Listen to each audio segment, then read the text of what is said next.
मोठी बातमी आहे नगर परिषदेच्या आखाड्यातून। कणकवली नगर परिषदेच्या निवडणुकीमध्ये हाय व्होल्टेज ड्रामा सुरू आहे। भाजपकडून पैसे वाटप केले जात असल्याचा आरोप शिवसेना आमदार निलेश राणेंनी केलाय। तर मालवणमध्ये त्यांनी भाजप कार्यकर्ते विजय केनवडेकर यांच्या घरावर छापा टाकला।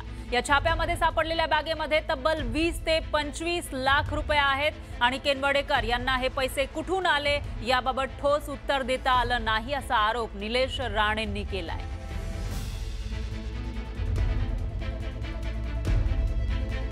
आजची ही सगळ्यात मोठी आणि महत्त्वाची अपडेट म्हणावी लागेल। कणकवलीमध्ये भाजप विरुद्ध शिवसेना अशी लढत होती आणि त्या ठिकाणी ही बॅग सापडली आहे ज्यामध्ये नोटांचे बंडल पाहायला मिळत आहेत आणि निलेश राणेंनी नेमके काय आरोप केलेत ते आपण बघूयात ग्राफिक्सच्या माध्यमातून। भाजपच्या विजय केनवडेकर यांच्या घरामध्ये पैशांची बॅग सापडली असा आरोप निलेश राणेंनी केलेला आहे। भाजपवर त्यांनी पैसे वाटपाचा आरोप केलाय। तर 20 ते 25 लाख रुपये कुठून आले असा सवाल सुद्धा निलेश राणेंनी केलाय। पैशांबाबत केनवडेकर उत्तर देऊ शकले नाही असंही निलेश राणे म्हणतायत। त्यांनी थेट या ठिकाणावरून लाईव्ह सुरू केलेलं होतं सोशल मीडियावरून। केनवडेकर यांच्या घरामध्ये आणखी बॅगा असल्याचा दावा सुद्धा निलेश राणेंनी केला। तर मालवणमध्ये आणखी 8 ते 10 जणांकडे पैशांच्या बॅगा आहेत असाही आरोप निलेश राणेंकडून करण्यात आलाय।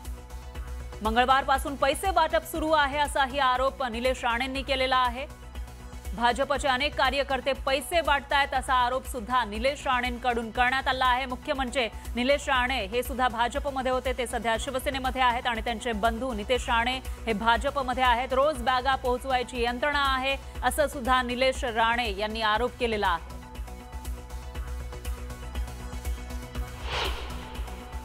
मी हेच कालपासून किंवा अनेक दिवसांपासून म्हणतोय। काल रवींद्र चव्हाण साहेब मालवणमध्ये येऊन गेले आणि कालपासून वेगाने ही सगळी पद्धत पैशाची सुरू झाली। मी हेच म्हणत होतो, या अशा निवडणुका आपल्याला करायच्या आहेत का? ही पद्धत आहे का निवडणूक लढायची? तुम्ही मैदानात येऊन लढा ना। आज आपण 26 तारखेवर आहोत। 26 तारखेला एका घरामध्ये माझा आरोप अधिकाऱ्यांना पण आहे की हे काही एकच बॅग नाही आहे, त्या घरात अजून बॅग आहेत, त्या शोधून काढाव्यात, निवडणूक अधिकाऱ्यांनी शोधून काढाव्यात आणि योग्य ती कारवाई ती करणार किंवा त्यांनी करावी। पण ही निवडणूक लढायची जर आपण आज 26 तारखेवर आहोत, अजून 5 ते 6 दिवस जायचे। एका घरामध्ये तुम्ही 25-25, 50-50 लाख रुपये भरून ठेवलेले आहेत। मालवणमध्ये अशी 8-10 घरं आहेत। काय करायचंय तुम्हाला निवडणुकीमध्ये? नेमकं काय धुमाकूळ घालायचंय तुम्हाला?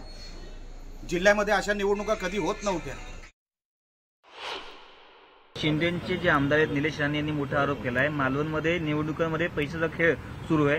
त्यांनी फेसबुक लाईव्ह करत एक भारतीय जनता पक्षाचे कार्यकर्ते आहेत त्याच्या घरात त्यांनी फेसबुक लाईव्ह केलं आणि त्याच्यात घरी पैसे सापडल्याचं त्यांनी फेसबुक लाईव्ह मध्ये पाहायला मिळते आपल्याला। तद्दन खोटा आहे, असत्य आहे। मालवण प्रकरणामध्ये भारतीय जनता पार्टीवर करण्यात आलेले आरोप धादांत खोटे आहेत। या संपूर्ण प्रकरणाचा भारतीय जनता पार्टीचे प्रदेशाध्यक्ष रवींद्रजी चव्हाण यांच्याशी काहीही संबंध नाही। तर या प्रकरणामध्ये आता पुढे नेमकं काय समोर येतं? हे पैसे नेमके कुणाचे आहे, कुठून आले होते आणि कुणाला दिले जात होते हा सवाल या ठिकाणी आहे। याचं उत्तर कधीपर्यंत मिळतं ते बघावं लागेल। पाहूयात पुढची बातमी। एकीकडे नाशिकमध्ये गुलाबराव पाटलांनी केली फटकेबाजी चर्चेत आहे, तर दुसरीकडे मुख्यमंत्री आणि उपमुख्यमंत्री यांच्यामध्ये रंगलेल्या वाक्युद्धाची ही चर्चा आहे। डहाणू नगर परिषदेमध्ये शिंदेंची शिवसेना विरुद्ध भाजप अशी लढत आहे।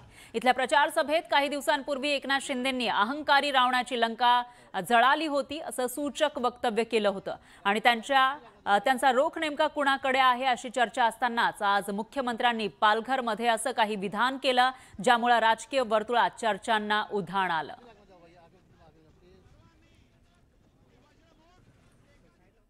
दरम्यान डहाणूमध्ये राजकीय समीकरणं नेमकी कशी आहेत आपण बघूयात ग्राफिक्सच्या माध्यमातून। याच डहाणूमध्ये मुख्यमंत्री आणि उपमुख्यमंत्र्यांनी हे विधान केलेलं आहे। नगराध्यक्षपदासाठी शिवसेना विरुद्ध भाजप असा थेट सामना या ठिकाणी पाहायला मिळतो। दोन्ही सत्ताधारी पक्ष आणि त्यांच्यामध्ये या ठिकाणी लढत होती। भाजपकडून भरत राजपूत हे मैदानात उतरलेले आहेत, त्यांना उमेदवारी देण्यात आली आहे।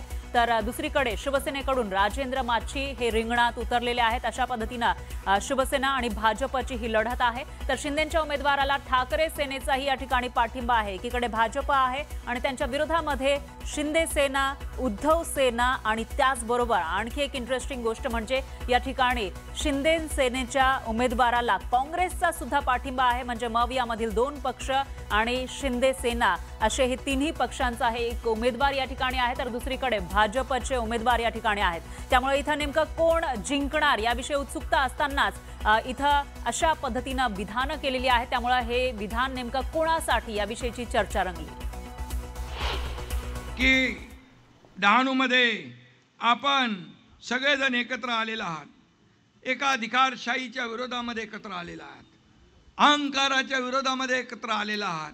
अहंकार तर रावणासारखा अहंकार होता. रावणाची लंका जळून खाक झाली अहंकारामुळे. आणि तुम्हाला 2 तारखेला तेच काम करायचं आहे. तेच काम करायचं आहे. भरत कोणी काही म्हटलं तरी चिंता करू नका. कोणी हे म्हणालं असेल की तुमची लंका जाळून टाकतो वगैरे, आपण लंकेत राहतच नाही.